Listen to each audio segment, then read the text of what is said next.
파란 선, 미국의 실업률은 올라갈 일만 남았죠. 그럼 얼마 정도 올라가면 연준이 금리를 인하해 줄까요? 오늘 외워두세요. 4.2에서 4.4%를 넘으면 금리 인하가 있을 것으로 보여집니다. 제가 그렇게 판단하는 거냐고요? 아닙니다. 이번에 제임스 블라드라고 아주 유명한 세인트루이스 연은 총재님께서 정책금리 7% 갈 수 있어 이렇게 이야기하신 분이 있었잖아요. 지나고 생각하니까 이 사람이 얼마나 세게 이야기했는지 알죠. 어젯밤에는 정반대 이야기하더만요. 그죠? 그런 것처럼 이 사람이 정책금리 지금 4%인데 7%까지 올려야 돼라고 이야기한 근거가 뭐냐 하면 자연 실업률 대비, 그러니까 적정 실업률 대비 지금 실업률이 너무 낮으니까 금리를 인상해야 된다는 이야기를 한 거예요. 그런데 실업률이 올라가면 반대가 되거든요. 그래서 미국의 균형 실업률, 적정 실업률이 얼마냐, 그걸 누가 측정하냐 하면 국회 예산정책처가 해요. 그거 얼마냐 하면 4.2에서 4.4% 왔다 갔다 해요. 자, 지금 얼마죠? 3.7 됐죠? 인플레는 이미 꺾였고요. 아까 이야기했어요, 그죠? 인플레는 떨어질 일만 남아있는데 경기가 나쁘니까 인플레는 떨어질 일만 남았는데 실업률만 조금씩 오르기 시작하면 금리 인하가 바로 촉발된다라는 거예요. 금리 인하가 촉발되면 미국의 달러 강세도 끝나겠죠. 물론 달러가 약세가 된다라고는 말 못하겠어요. 왜? 딴 나라가 더 나쁘니까. 그죠? 그래서 환율은 천천히 떨어진다. 근데 안 떨어져도 좋아요. 움직이지 않는 게 제일 좋아요, 사실은 주식시장 입장에서. 왜? 현재 환율이 1년 더 간다고 생각해봐요. 그래도 이익 못하는 회사는 솔직히 말해서 그거는 회사도 아니다. 우리나라 외환위기 이후에 평균 환율이 1150원인데 그렇잖아요? 외환위기 이후에 한국 평균 환율이 1150원이에요. 근데 그보다 환율이 200원 높은데 이익을 못 낸다? 수출하는 회사가? 이거는 좀비 기업이지. 우리가 투자를 하기에 좋은 기업이 아니죠, 그죠? 그런 기업은 골라내야죠. 그죠? 이제 오늘 점점 핵심을 향해서, 결론을 향해서 이제 달려가기 시작했습니다. 언제 꺾일까? 곧 꺾인다니까요. 자, 왜 꺾이느냐 하면 이것 때문입니다. 빨간 선은 미국의 가계 소득, 가처분 소득이라는 거죠. 쉽게 이야기해서 세금을 감안한 소득이에요. 그래서 정부가 세금을 깎아주고 환급해주면 저 빨간 선이 위로 가겠죠, 그죠? 저게 재난지원금을 보여줍니다. 언제 한번 튀냐 하면 2020년 코로나가 터질 때 트럼프 재난지원금이 얼마? 3조 달러. 우리나라 1년 GDP가 2조 달러니까 엄청나죠? 세계 10대 경제 강국인 한국의 1년 반 GDP를 한 방에 지원해주는 저 미국의 재정정책이라는 건 엄청나죠? 그리고 바이든 재난지원금이 또 지급되죠? 언제? 작년 2월 3월이죠? 저 보이시죠? 저 때 지급된 돈이 5조 달러, 합쳐서 약 8조 달러 정도가 돈이 나갔어요. 그래서 미국 경제는 부동산이 왜 올랐는지 이제 아시겠죠? 집을 살려면 시드머니가 필요한데 그 시드머니를 정부가 준 거죠. 그런 상황에서 재밌는 일이 벌어집니다. 자, 재작년에는 어떤 일이 벌어지냐 하면 파란 선은 이제 서비스, 그리고 빨간 선은 제품에 대한 소비예요. 자, 재작년 2020년 바닥을 딱 찍은 다음부터 재화에 대한 소비가 엄청나게 늘어나기 시작하죠. 자꾸 앞으로 가고 있었어요. 왜 그런가? 재화에 대한 소비가 나타난 이유는 락다운을 걸었는데 사람들에게 돈은 많이 줬잖아요. 그러니까 전부 다 뭘 샀냐 하면 차, 스마트폰, 텔레비전 이런 걸 샀죠. 그리고 그걸 사고 나면 우리 교체 주기를 생각하면 스마트폰은 한 2년에서 3년, 차 같은 경우는 최소한 3년은 타잖아요. 자, 그러니 교체 주기가 이제 끝났죠. 한 2020년부터 21년에 재난지원금 뿌린 걸로 샀잖아요. 그럼 올해는 어떻게 돼요? 안 사겠죠. 그래서 빨간 선이 어때요? 작년에 엄청나게 뛴 다음에 옆으로 이제 시들시들하죠. 저게 주가 고점이에요. 한국 주가 고점. 왜? 수출이 저 때부터 감소했잖아요. 그러니까 전년 동기 대비는 10월부터 감소하지만 계절 조정을 해서 보면 5월 달이 피크였어요. 한국 수출은 지난해 5월이 피크였다고요. 계절적인 통계들을 이렇게 살펴보다 보면. 그리고 그 다음부터 뭐가 오르기 시작하죠? 파란 선, 서비스가 늘어납니다. 서비스 지출의 가장 대표적인 게 외식, 그죠? 여행, 그리고 집 사기. 당연하죠, 그죠? 돈 더 생기고 살만하면 결국 집으로 갑니다. 그래서 이렇게 됐어요. 파란 선은 미국의 주택 가격, 빨간 선은 미국의 국채 금리 플러스 스프레드, 이렇게 하면 나오는 모기지 금리. 모기지 금리가 얼마까지 갔냐 하면 한 8%까지 갔어요. 그래서 지난달까지 제가 가장 강하게 추천하던 상품이, 제 유튜브를 들어오신 분들은 알지만 미국 모기지 채권 사라 그랬죠. 왜? 이자 8%를 30년 준다. 물론 그걸 다 주진 않아요. 그렇지만 어마어마한 금리가 나왔어요. 그림에 나와 있는 것처럼 금리가 오르면 집값은 빠지고 금리가 떨어지면 집값은 오릅니다. 그리고 지금은 금리가 역사상 가장 강하게 오르고 있어요. 물론 미국도 이번 달엔 꺾였어요. 근데 저거는 월간 데이터죠. 아무튼 남아있는 답은 정해졌다니까요. 미국의 부동산 시장도 우리나라처럼 일대 패닉이 올 수밖에 없다. 언제부터? 7, 8, 9 세 달 연속 전월 대비 마이너스가 나기 시작했어요. 한국은 7월 달부터 매달 2%씩 빠지고 있어요. 한국은 1년 빠지면 24% 빠질 거예요. 외환위기 때 13% 빠졌거든요.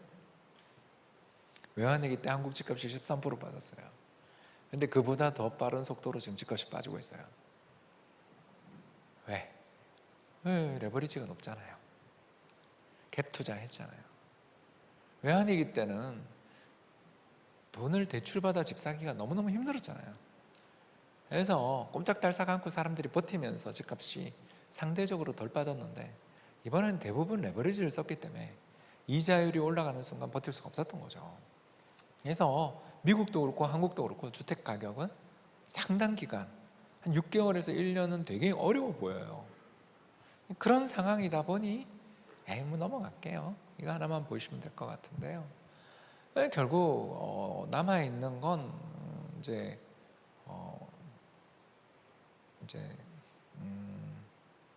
계산서를 받게 된 거죠.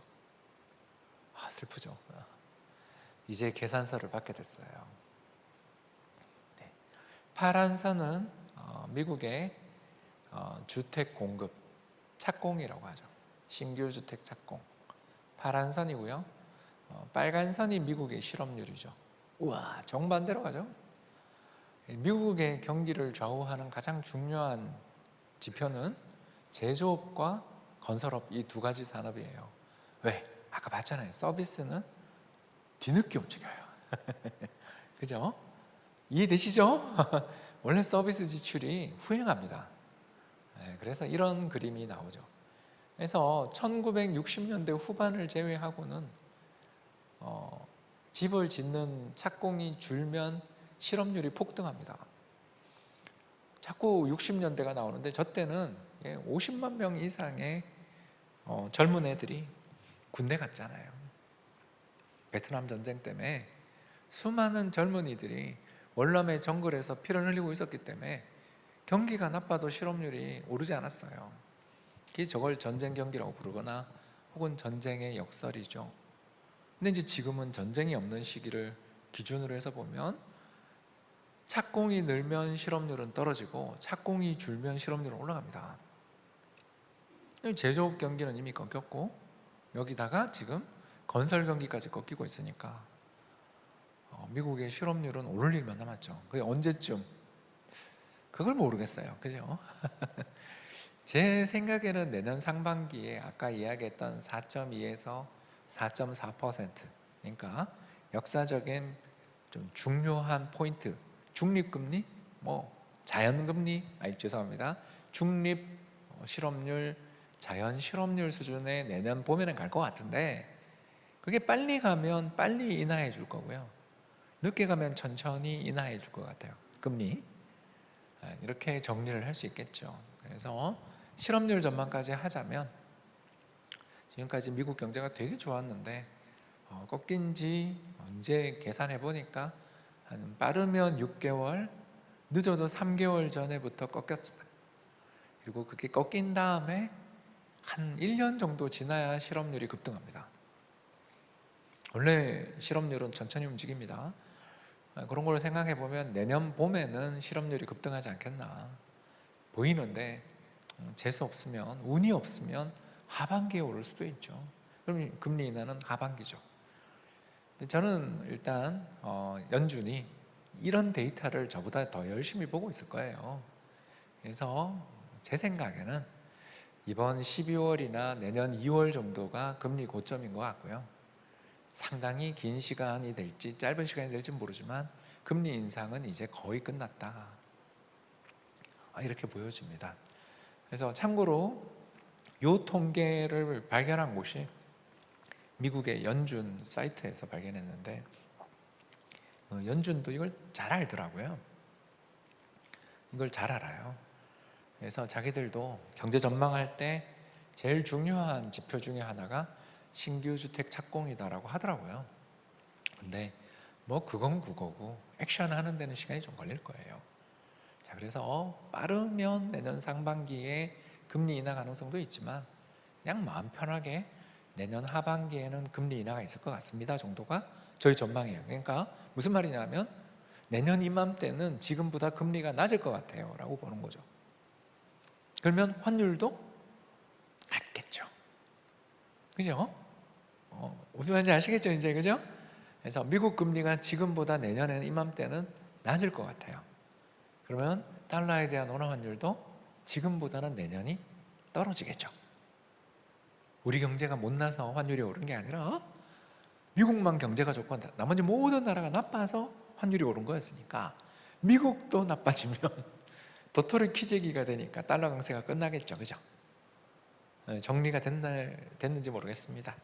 자, 이제 그래서 주식시장 이야기로 넘어가겠습니다. 주식시장에서 제일 그동안 고통을 받았던 것은 외국인이 많이 들고 있는 주식들이었습니다. 삼성전자가 오만전자 갔으니까요, 그죠? 최근에 또 SK 하이닉스도 힘들고, 현대차 같은 경우는 얼마 전에 또 실적 발표한 다음에 되게 힘들잖아요. 우리나라 수출 기업들이 실적도 부진했지만 수급도 안 좋았죠. 빨간 선은 미국 달러 가치, 그러니까 주요 통화에 대한 달러 가치고요. 파란 선은 우리나라에서의 외국인 순매수. 빨간 선이 올라갈 때마다 외국인 매도가 출현하거나 또는 안 사죠. 그렇게 보여집니다. 그래서 최근 달러의 강세가 진정되자마자 외국인이 돌아오는 걸 느끼셨죠. 물론 이게 홍콩이랑 중국에서 빠져나온 돈 같기도 합니다만, 아무튼 지금 외국인들이 돌아오는 가장 중요한 신호는 환율이 급등세가 멈추면 외국인이 돌아옵니다. 그러면 오늘 벌써 투자에 있어서의 첫 번째 인사이트가 나왔네요. 환율 떨어질 때는 외국인 보유 지분이 높은 기업들을 한번, 그러니까 그 기업들 중에서 실적이 괜찮다든가 주주에 대해서 뭔가 보상을 잘해준다든가 하는 호재가 있는 기업들을 찾아보는 게 중요할 것 같습니다. 이게 첫 번째 오늘 주식시장 전망에서 인사이트가 되겠고요. 두 번째는 이거 그림이 잘 나오나요? 잘 나오네요. 잘 나오는 이 그림을 보시면 좋을 것 같은데요. 바로 우리나라 MSCI 지수, 그러니까 한국을 대표하는 한 80개에서 100개 정도 되는 그런 종목들을 지수화한 게 MSCI 지수죠. 우리나라의 ETF로 거래가 돼요. 이거 어떻게 투자하나요? 물으시지 마십시오. 다 상장돼 있어요. 자, 그래서 MSCI 코리아 ETF를 가격을 가지고 PBR이 뭐냐면 주당 순자산 가치 대비해서 주가가 얼마인지를 측정한 거예요. 그러면 주당 순자산 가치가 뭐냐면, 회사가 사업을 하다가 안 해 그러고 청산하면서 주주들한테 그동안 고생하셨습니다 하고 돌려주는 돈이 주당 순자산 가치죠. 그게 한 10,000원 정도 되는 회사가 있는데 주가가 예를 들어 8,000원이다. 그럴 수 있죠, 그죠? 주당 순자산 가치가 10,000원을 깔고 앉아 있는데 공장의 땅값이라든가 건물값이라든가 특허 이런 걸 생각하면 거의 한 10,000원 정도는 받아야 되는데 주가가 8,000원이다. 그러면 이 회사는 20% 디스카운트 된 거죠, 그죠? 굉장히 이 회사에 대해서 사람들이 비관적인 거죠. 앞으로 이 회사는 돈 못 벌 거고 지금 빨리 청산하는 게 나아. 이렇게 생각하지 않겠어요, 그죠? 그게 한국입니다. 한국의 주당 순자산 가치가 10,000원이라면 주가가 얼마 전에 얼마까지 갔다? 8,000원까지 간 거죠. 그래서 0.8 보이시죠? 0.8이 뭐냐 하면 8,000원이다 이런 뜻입니다. 끔찍하죠? 한국이 올해 역대 최대 이익이 예상되는데 아직 12월 결산은 안 했지만 작년이 역사상 최대였는데 올해도 적어도 상반기까지는 엄청 좋았거든요. 그래서 작년보다 올해 이익이 조금 못하다 하더라도 아무튼 역대급 이익이 나오고 있는데도 불구하고 순자산 가치보다도 낮아요. 이건 진짜 문제 있는 거죠. 왜 이런 형편없는 밸류에이션을 받고 있냐 하면 두 가지 때문이죠, 그죠? 첫 번째, 외국인이 대주주다. 외국인들은 한국에 애정이 없잖아요. 그래서 달러가 강세로 간다던가 여러 가지 문제가 생기면 한국에서 다 팔고 나가잖아요. 그래서 주식시장에 어마어마한 패닉이 한 번씩 벌어져요. 그래서 있고, 두 번째가 뭐죠? 세계에서 배당을 제일 안 주잖아요. 전 세계 주요 국가 중에서 배당을 제일 적게 주는 나라가 한국이잖아요. 그러다 보니까 우리나라에서 가치 투자의 문화가 약해요.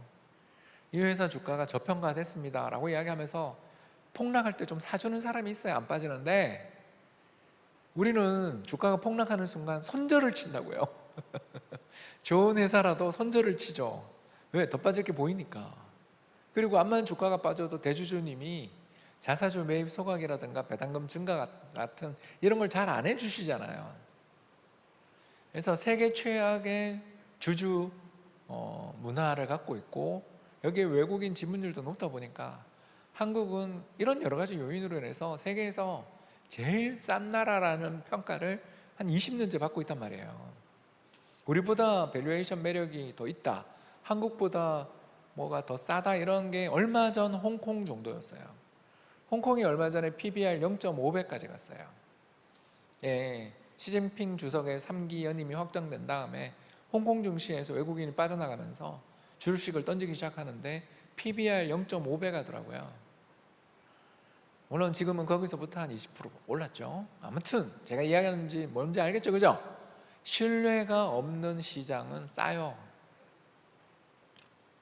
그게 한국이에요.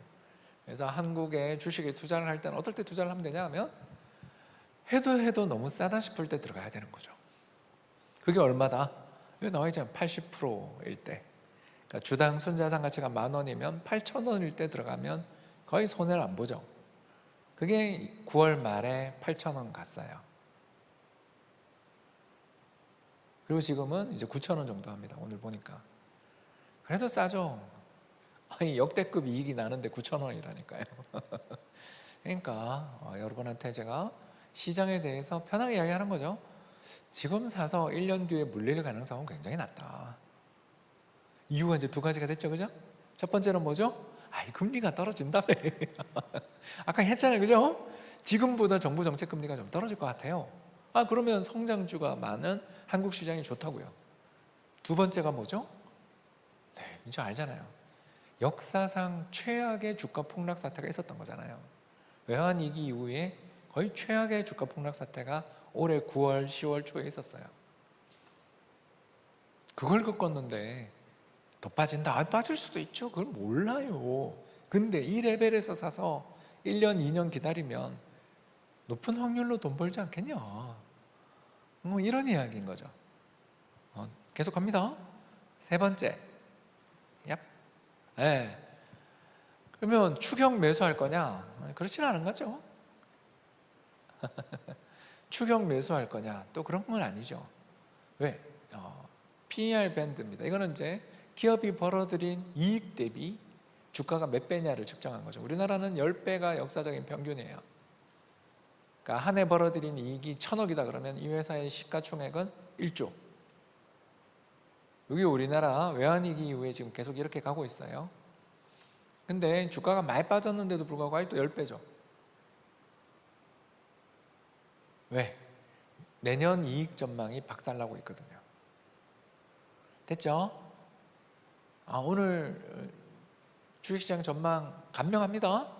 수급은 좋아진다. 되게 싸다. 근데 이익에서 엄청나게 우리를 실망시킬 회사가 널린 지뢰밭이다. 됐죠? 전체 평균 주가는 오를지 모르지만 모두 올라가는 행복한 장 따위는 없다. 기업의 이익 부분 잘 확인 안 하고 사면, 싸다고 사면 비자발적 장기 투자가 될 수 있는 장이죠. 작년 올해 이익 보고 투자하면 안 되는 장이에요. 어떤 환율이 이렇게 올랐는데 내년 이익은 어떠냐에 대해서 한번 점검해 보면 환율 오른 것만큼 가격 인하 당한 회사들은 사면 안 되겠죠. 환율이 200원 오르고 300원 오르면 뭐하냐, 단가를 30% 인하했다 이러면 이익 안 나겠죠. 경쟁력 없는 회사들을 사면 되게 힘들겠죠. 그러니까 내년 시장이 그래서 어떤 시장이다? 지뢰밭이 있는데 그래도 투자는 해야 되는 시장이죠. 그게 자신 없으면 인덱스를 사야죠. 그죠? 저는 내년은 배가 정말 아픈 해가 될 것이다. 오르는 종목만 되는 그런 해지 모든 종목이 함께 해피하게 오르는 그런 장은 아닌 것 같아요.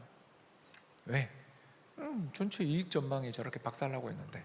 자, 그럼 질문이 나오죠. 박사님, 왜 이익 전망이 박살나나요? 그림에 나와 있습니다.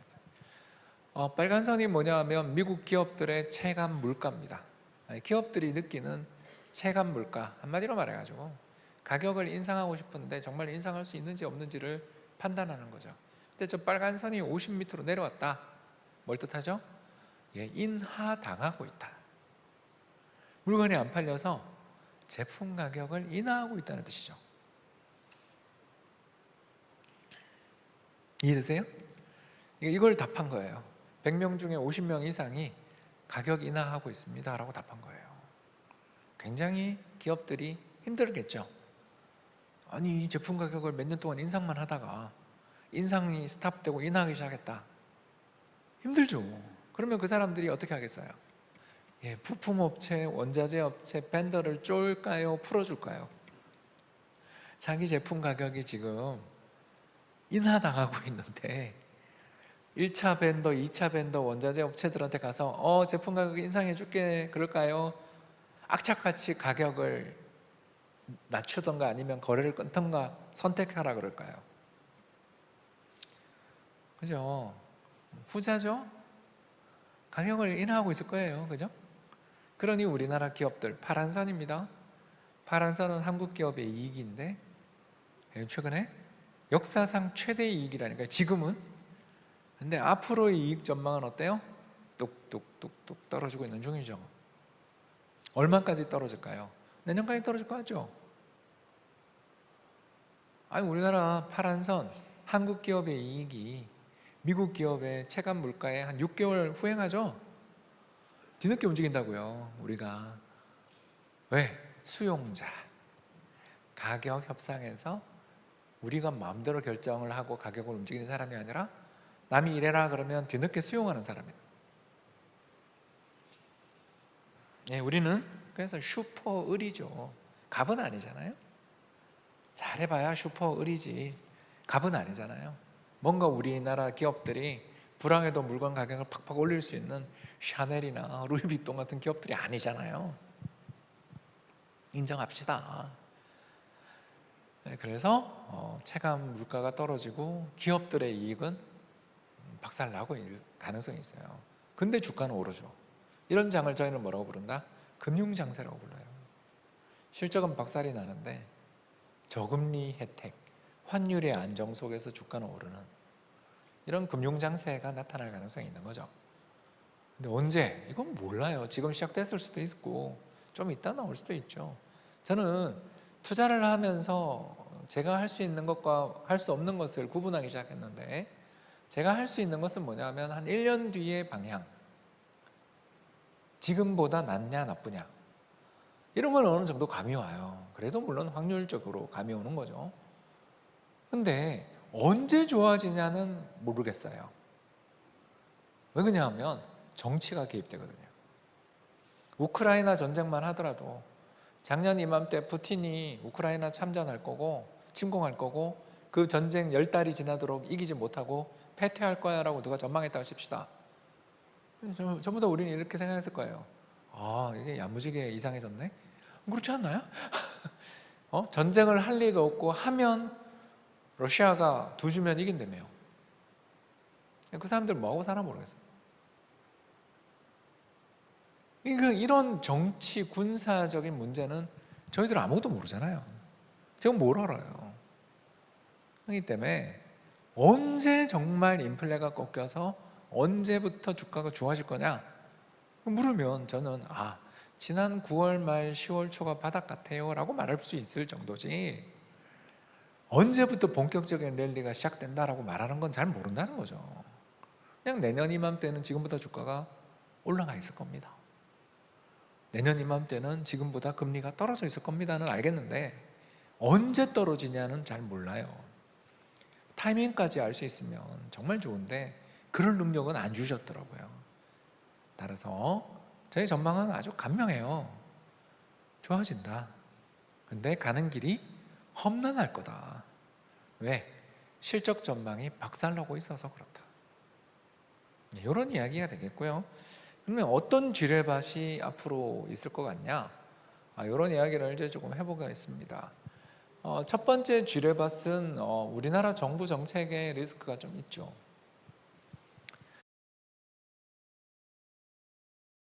가로축은 2021년 작년이죠. 작년 대비 올해 정부가 재정을 많이 썼냐 안 썼냐를 측정한 거죠. 그래서 플러스 축으로 가면, 플러스 축으로 이렇게 5, 4 쪽으로 가면 작년보다 올해 돈을 되게 안 쓴 거예요. 왜? 재정 흑자가 났으니까. 그죠? GDP 대비 재정 흑자를 비교한 거예요. 그래서 플러스가 되면 긴축, 그죠? 재정이 긴축됐다고 볼 수 있습니다. 가로축. 그러면 마이너스인 나라들이 있죠. 재정을 작년보다 올해 더 쓴 나라가 몇 나라 있죠. 어떤 나라가 있죠? 첫 번째 중국, 한국, 일본, 터키, 이탈리아. 맞죠? 올해 재난지원금 선거 전에 풀었잖아요. 잊지 않으셨죠? 그죠? 그게 왜 걱정을 많이 했는지 아시겠죠? 딴 나라가 죄다 긴축하고 있는데 돈을 풀었어요. 그러면 환율이 충격을 좀 받을 가능성이 생기겠죠, 그죠? 두 번째, 세로축, 위아래는 금리를 인상했냐 인하했냐죠. 자, 위로 가면 금리를 인상한 거, 아래로 가면 금리를 인하한 거예요. 자, 그래서 1, 4분면이 뭐냐면 재정 긴축, 금리 인상이죠. 제일 딱 보이는 나라가 오른쪽 끝에 미국이죠. 자, 왜 미국이 올해 강세였는지 이제 아시겠죠? 딴 나라 대비해서 경제가 너무너무 좋으니까 금리를 인상하고 재정을 긴축한 거죠. 그리고 왼쪽 끝으로 가니까 중국이 있죠. 금리는 인상 안 하고 돈만 풀었죠. 그 옆에 가니까 일본 있죠. 금리는 인상 안 하고 돈만 풀었죠. 그 옆에 터키 있죠. 금리를 인하하고 돈을 풀었죠. 자, 이 세 나라가 올해 외환시장에서 가장 논란이 됐던 나라들이죠. 그 근처에 코리아라고 하나 있죠.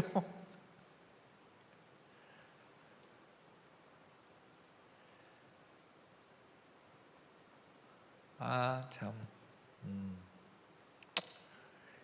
슬프죠? 여러분, 우리나라가 좀 약간 리스키해요. 딴 나라가 미국 따라 죄다 금리 인상하고 재정을 긴축적으로 운용하고 있는데 우리는 선거 때문에, 선거가 있었잖아요. 그러니까 작년에 예산안이 중요하죠. 그래서 올해 추경도 했고 그러면서 돈을 되게 많이 풀었어요, 한국은. 그리고 금리는 미국보다 못 올렸죠. 왜 우리나라 환율이 1450원까지 갔는지 이제 아시겠죠? 글로벌 달러 강세에 수많은 나라들이 어려워진 요인도 있었지만 한국도 약간의 기여는 했다는 거죠. 이게 얼마나 기여했냐? 그건 모르죠. 자, 근데 만약에 내년에도 우리가 돈을 확 풀면 영국 꼴 날 수도 있죠.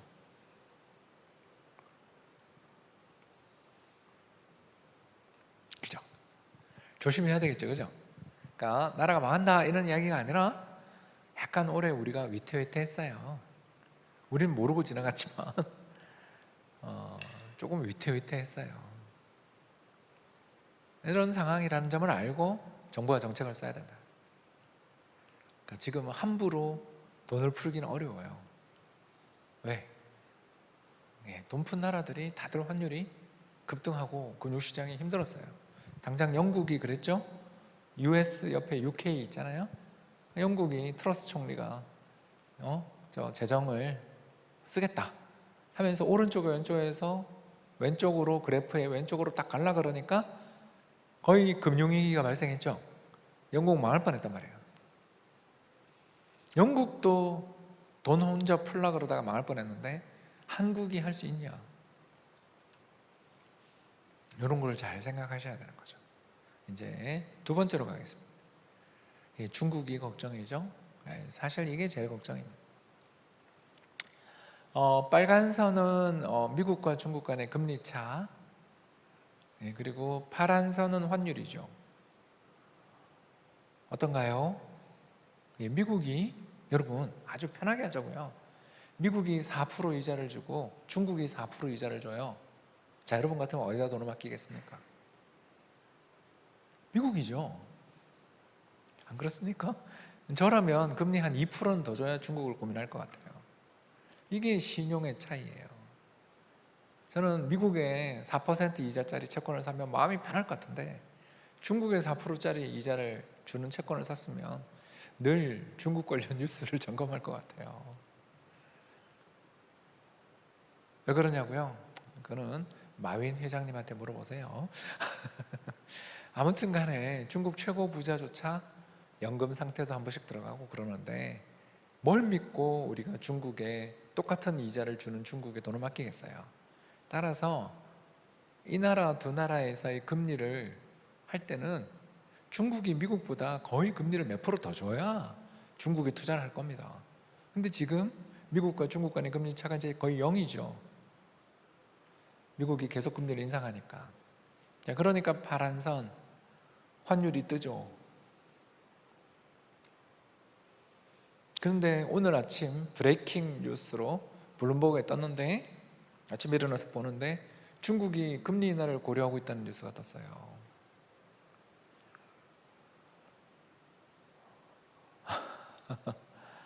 깜짝 놀랐어요. 정말 조심해야 되거든요.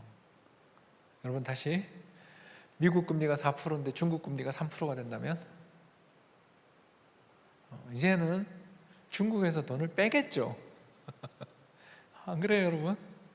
기축통화 달러 이자가 훨씬 높은데 뭐래 중국에 투자를 해요?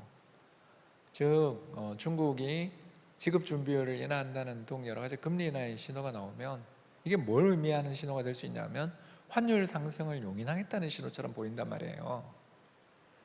우리나라 환율 좀 올라가도 돼 라고 이야기하는 것처럼 느껴지죠. 그게 우리나라 입장에서 어떨까요? 안 좋죠. 좋을 순 없죠. 옆에 중국이 외환시장이 불안정해지는데 우리가 좋을 순 없죠, 그죠? 그래서 우리나라 경제에 여러 가지 호재가 많은데 어떤 호재가 있냐 하면 첫 번째 호재가 그죠? 환율이 좀 안정될 가능성들이 생기고 있다. 특히 미국의 금리 인상의 어떤 앞으로의 강도는 약화되고 잘하면 내년 이맘때는 지금보다 금리가 꽤 낮을 것 같다고. 굉장히 호재잖아요. 굉장한 호재가 우리 눈앞에 있는데도 불구하고 시장의 아까 제가 출렁출렁할 것 같다. 회복되긴 회복되는데 되게 이게 심할 것 같다라고 전망하는 이유가 다 나왔네요. 그죠? 기업 실적은 안 좋고, 그러니까 싸지만 실적은 안 좋고, 옆 나라 중국에서 뭔 일이 생길지 지금 아직 잘 자신이 없고, 세 번째 우리 정부도 어떻게 잘할지 자신이 없고 이게 투자자들 입장에서 걱정이 좀 있는 한 거죠. 따라서 저라면 저한테 홍 박사님 투자 어떻게 하시겠어요? 라고 어떤 분이 물으면 예, 채권 사겠습니다. 이해되시죠? 금리는 됐다 높은데 내년 이맘때는 금리가 지금보다 낮다며. 그러면 올해 발행된 채권의 인기가 올라가겠죠? 안 그래요? 올해 발행된 채권은 4%를 주고, 예를 들어 내년에 발행된 채권은 3%를 준다 그러면 4% 발행된 채권에 대한 인기가 하늘을 찌르지 않겠어요? 당연하죠, 그죠? 그래서 이상의 오늘 강의를 정리하자면, 참 채권이 좋은데 주식도 그냥 마음 편하게 인덱스 투자는 한번 해볼 만한, 개별 종목 고르는 거에 있어서는 품이 많이 필요한, 종목을 어떻게 골라야 되느냐에 대해서는 좀 이따가 나올 우리 박세익 대표님한테 잘 물어보시고 저는 내년이 굉장히 힘든 고수의 해가 될 것이다.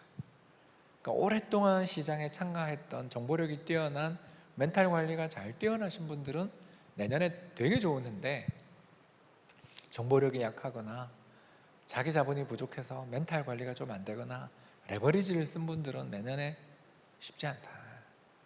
이런 식의 경제 전망, 증시 전망을 하게 된 것 같습니다. 지금까지 경청해 주셔서 대단히 감사합니다.